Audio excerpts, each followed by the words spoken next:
How you doing? What is this? Good. This right here is going to be the next world record holder for electric motorcycle. It's going for the land speed record in Bonneville Salt Flats That's great. on Speed Week. And where did this motor come from? The motor came out of a bus, believe it or not.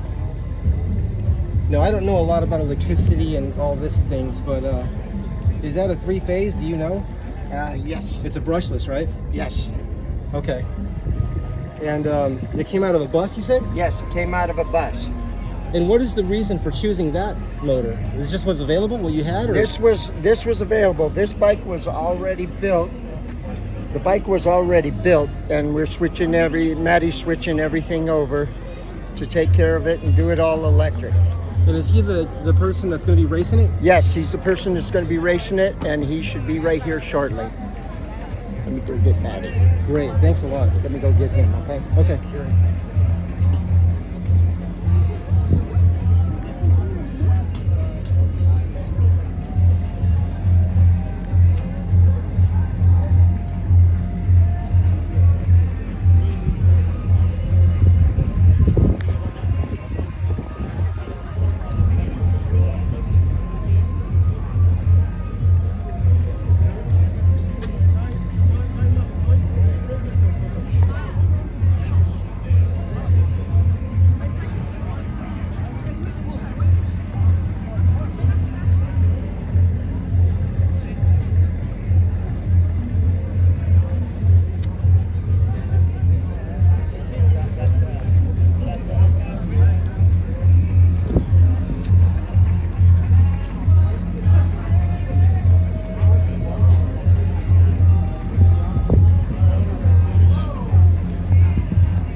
Really weird stuff we built.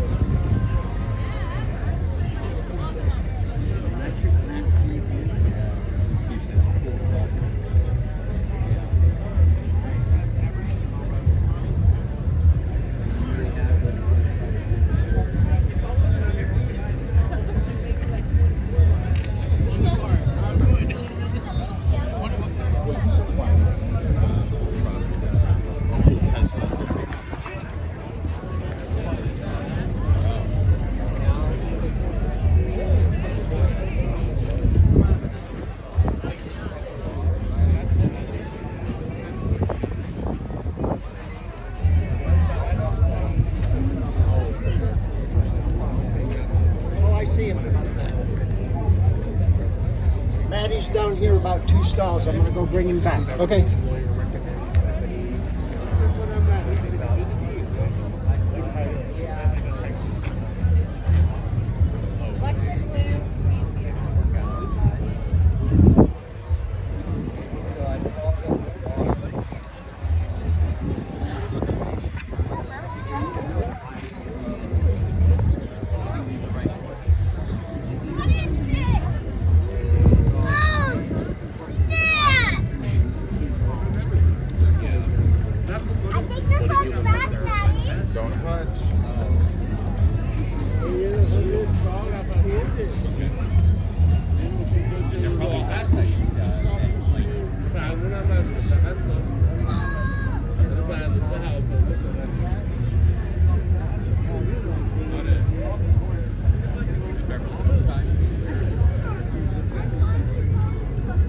Anything and everything you want to know about this bike is this man right here. Is it okay or if I about video any you? of this stuff that we do.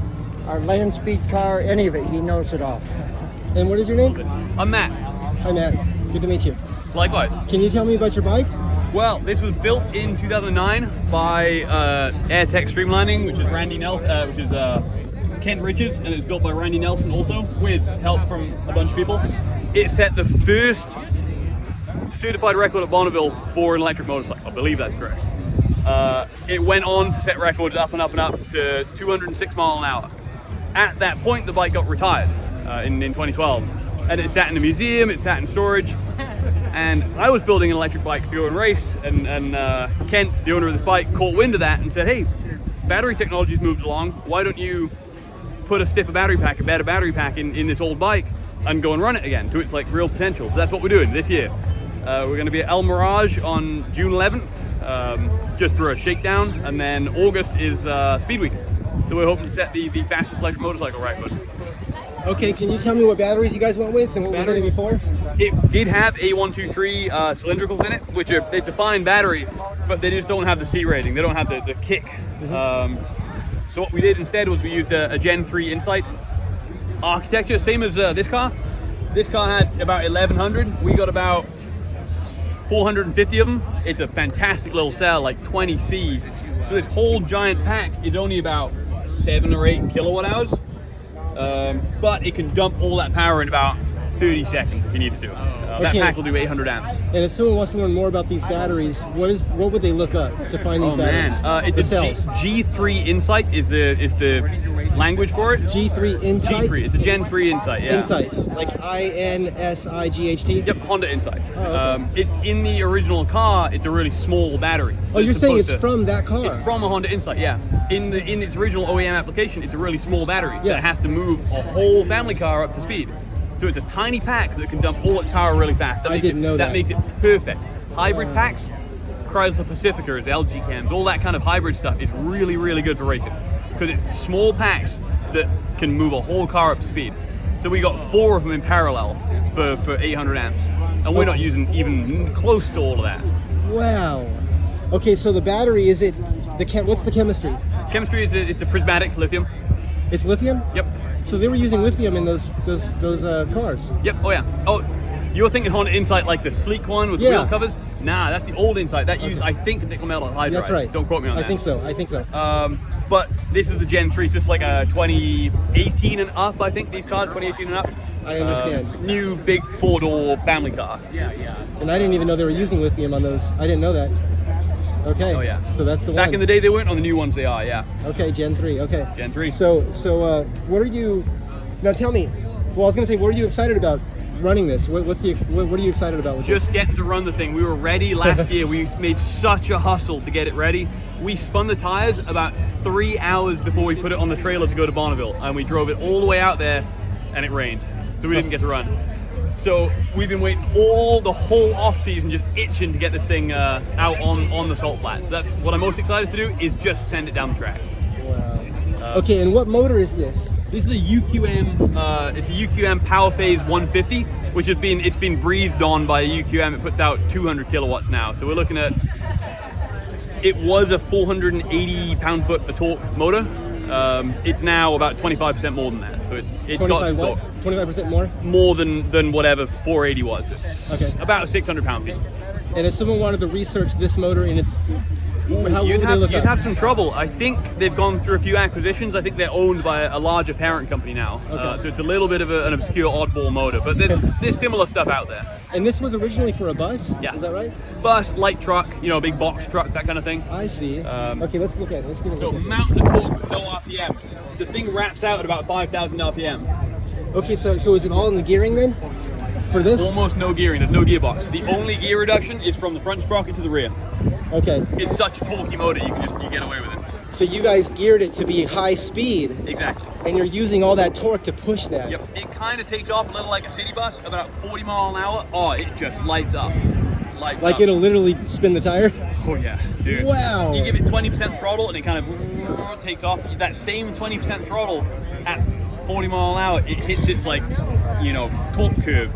And yeah, it spins the back tire and leaves a big black line down the road. And it's a heavy bike too to do that. And that's at 40 miles an hour, right?